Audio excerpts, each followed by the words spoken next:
Kanuni za maadili ya uchaguzi mkuu wa mwaka 2025 zimechapishwa kwenye gazeti la serikali. Pamoja na mambo mengine, vyama vya siasa na wagombea wa nafasi za udiwani, ubunge na urais wamekatazwa kufanya ama kuruhusu wafuasi na wanachama wao kufanya kampeni kwenye majengo ya ibada ama kuwatumia viongozi wa dini kuwafanyia kampeni.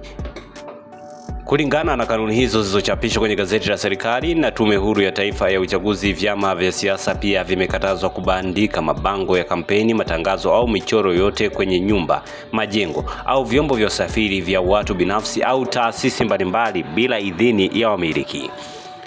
Vyama vya siasa na wanasiasa pia wamepigwa marufuku kukosoana kwa tuhuma zisizokuwa na udhibitisho, bali ukosoaji ujikite kwenye sera, program na kazi zinazozifanya. Wakikatazwa pia kuomba kupigwa kura kwa misingi ya udini, ukabila au mahali mtu anapotokea, jinsi ama rangi ya mtu.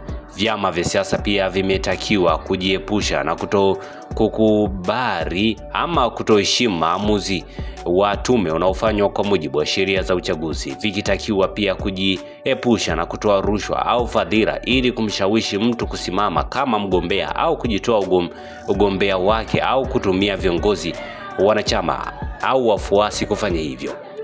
Vyama vya siasa kadhalika haviruhusiwi kuzuia watu kuhudhuria mikutano ya kampeni ya vyama vingine vya siasa, pamoja na kuwa sanamu ama kubeba sanamu, kinyago ama picha au kitu chochote ambacho kinaonyesha udhalilishaji, kebehi au fedheha kwa chama kingine cha siasa au kingoi au serikali katika mikutano ama mkusanyiko wote wa kisiasa. Kanuni za maadili ya uchaguzi zimekatazwa pia kutumia vipaza sauti au kuruhusu viongozi, wanachama au wafuasi wote kutumia vipaza sauti kwa nyakati zote za usiku, kuanzia saa 2 usiku hadi majira ya saa 12 asubuhi.